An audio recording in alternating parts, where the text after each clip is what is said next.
All right, here we are. The housing conversation, local markets, real lives, and better decisions.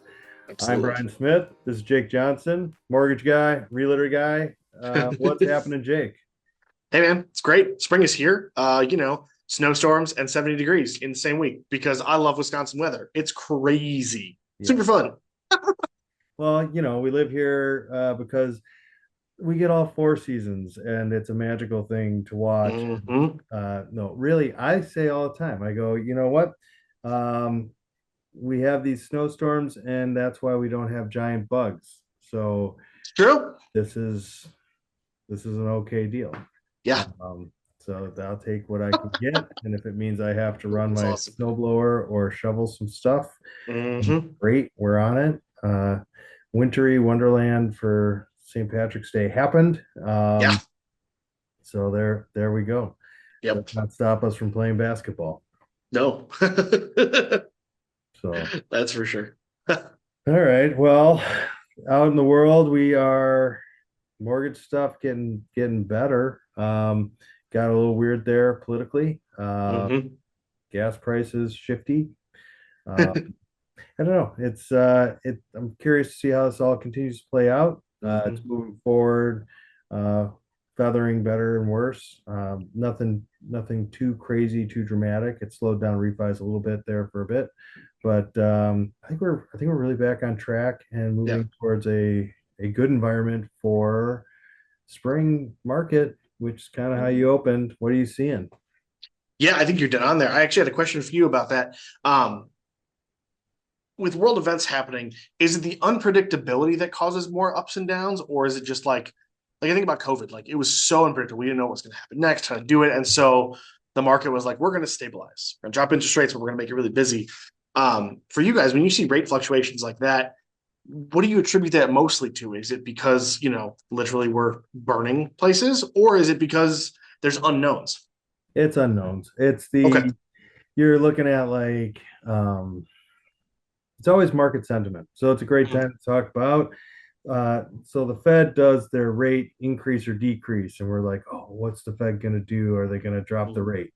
That's actually not a mortgage rate that they're talking about. That's the consumer interest rate. So Right. that includes things like car loans, credit card rates, Hmm. actually HELOCs. But that's a different thing than mortgages. Mortgages are impacted by those statements, but it's really the sentiment around what's going on there with that cut or not. So those conversation points, the big stuff for me is when you would have uh, the Fed chair come on after a rate cut and explain the thought processes behind Mm. and what are we Hmm. looking at, and where you'd have somebody come out and say, we believe that gas prices are going to come down because of X, Y, or Z, and it's all related to how global economics is impacted, right? Yeah. So it's the long term versus short term money. Um, we're in a long term run because Hmm. 30-year mortgage. Yep. But it's also wonderful to know that that's not all a given anymore either. So the Yeah. textbook theoretics are shifting because there's a little bit of a manufactured impact that happens, Hmm. particularly with something like what you mentioned is COVID, where they went, Yeah. whoa, but the wheels are coming off. Let's Yep. we don't know what to do. So Mhm. we're going to do this. And that can charge people up in a conversation. But again, I think when you and I are talking, it's just math. It's like, Yeah. well, these are the things that happen, right? So I try and even, say all the time, I'm not on the news watching the talking heads. The media headlines that Mhm. impacts, right? Yep. And to me, that's not the interesting real news. The real stuff happens inside of what's the actual impacts and the outcomes of these activities. Yeah. Thing happened or was perceived to happen, and it Hmm. impacted this data, which caused this outcome. So, Yeah, kind of mapping it like that is for sure. where my education was and what I like to, you know, how I like to do it. So, but Yeah. I good think that question. brings up a good point. Like people worry about the spring market because like, oh, there's not enough inventory or interest rates are going to do whatever. And I always say, yes, all of that is true. Hmm. It affects everyone in the market. However, how much are you paying in rent? Do you have control over your rent going up or down? Do you like where you live? Do you want to be able to choose things in how you live? And when Right. the answer to most of those are yes, I'm like, okay, well, then we should go buy a house. And if the answer is to no, then I'm like, then keep renting. But like the interest rate rarely is the reason that for a buyer they don't do it. It's harder for us if the interest rates are higher because Yeah. we might lose a buyer or two. It's also harder for us if the interest rates are super low because there's more buyers. So to me, when an agent leads with interest Yeah. rates, it's because we don't want to work harder and we're blaming you. When in reality, it's just, it is what it is. It's part of the process. Just like your credit rating is part of it. Because, I mean, you can talk about this too, but like the interest rate that you're able to get is not the same for everyone Right. because your financial picture is different. So it could be a 8% for everybody else. And they're like, well, your financials are really good. Here's your 6.5. And they're like, wow, Brian's miracle worker. You're like, no, man, you did the work. I just put you in the game. Like, that's the this explanation that I think people this is forget. where you're at for your life, for your individual, your Yep. business investor type person, for your Mm-hmm. family. This is where you're at. This is how we Yeah. get you there. Great news. We're going to fix it for 30 years, probably, maybe. Yep. The worst it's going to be is this until we change it, which we would change it for the betterment of your plan. These are all controllable things and we do our Mm-hmm. best, right? So you land Yep. correctly. Um, that said, I think I'd like to see the flow chart of what you went through there at the beginning, like Yeah. the if thens, and you're like, hey, I think it's probably a social media post, but you should like have that in your presentation. Like, I love it. you Yeah. did Check we these find boxes. you to here? There's a Mm-hmm. yes, no. If yes, Yep. then move to here, and if no, Right. move to here. And at the end, it's always call Brian. What? Yeah. It's a plumbing system that all leads to Brian. I love this This idea. is Yes. this is perfect. I Yes, and we get some insight into how my world works and how my Yes. mind creates it.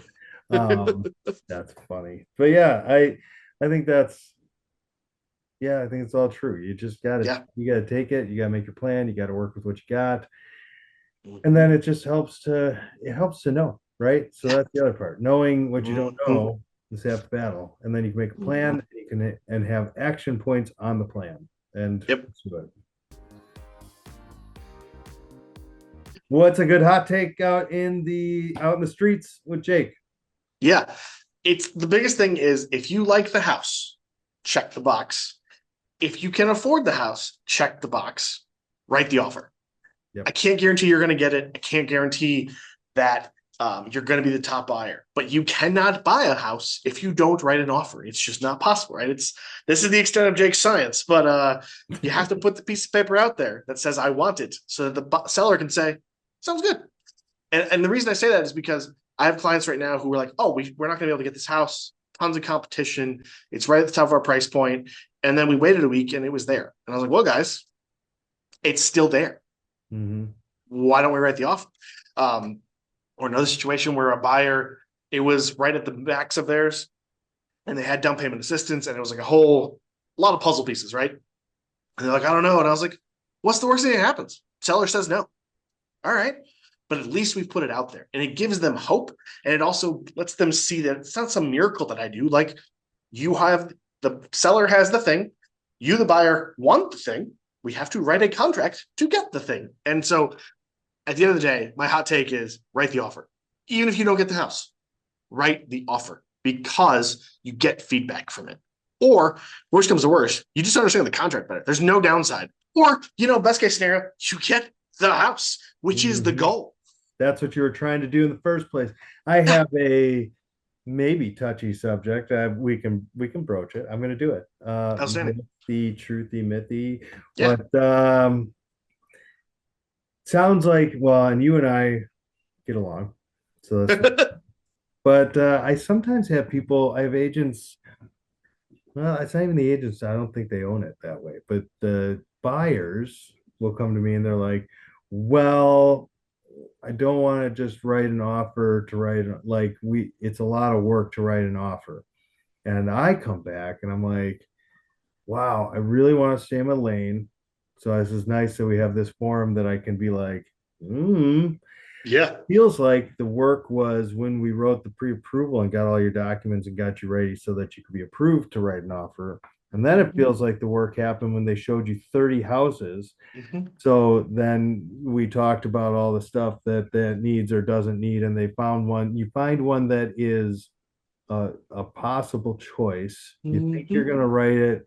I think people are making iffy decisions around like we're going to lowball them. Totally different conversation. But if you're Yes. looking at lowballing, Mhm. you write the offer. I'm like, it's like again, I don't want to cheapen this.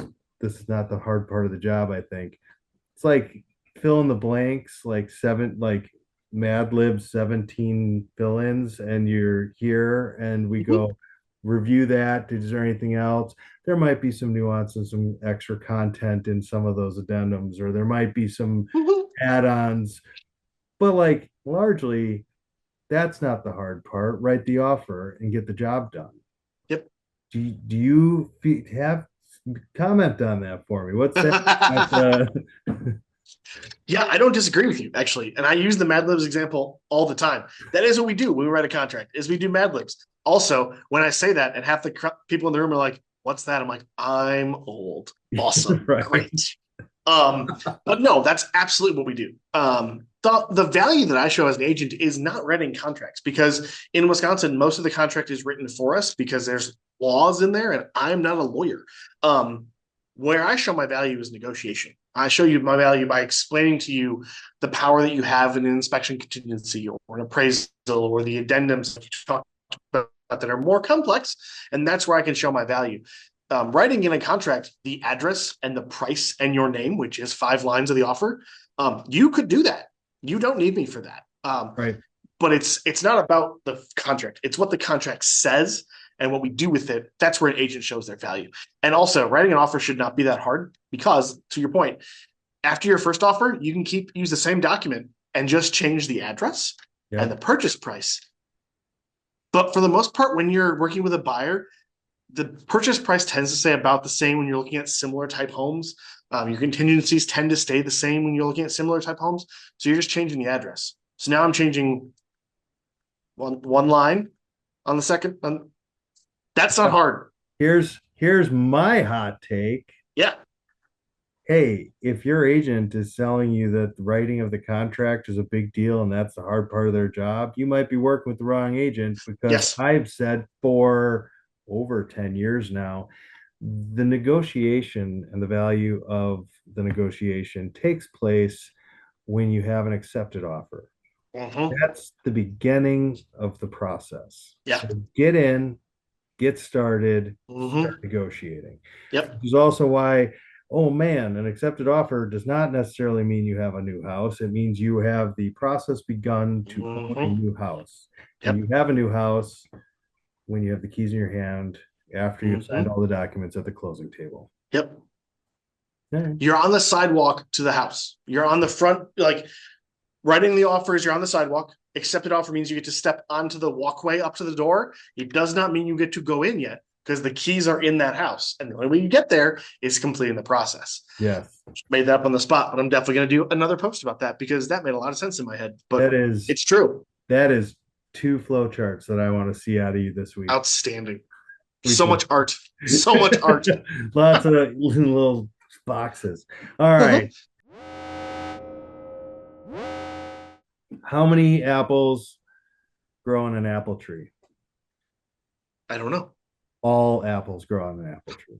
All of the apples. I love it. That's Yeah, it's great. good, right? It's True. basic I mean, logic. It's fine. all of them. The base premise of dad joke is achieved. Mhm. I think that's Awesome, man. I can't do better. That's what I got for today. It's a good one. It's All right. perfect. On that note, I'm gonna say, as always, quick trip sign off, not a sponsor, but we will see you next See you time. next time.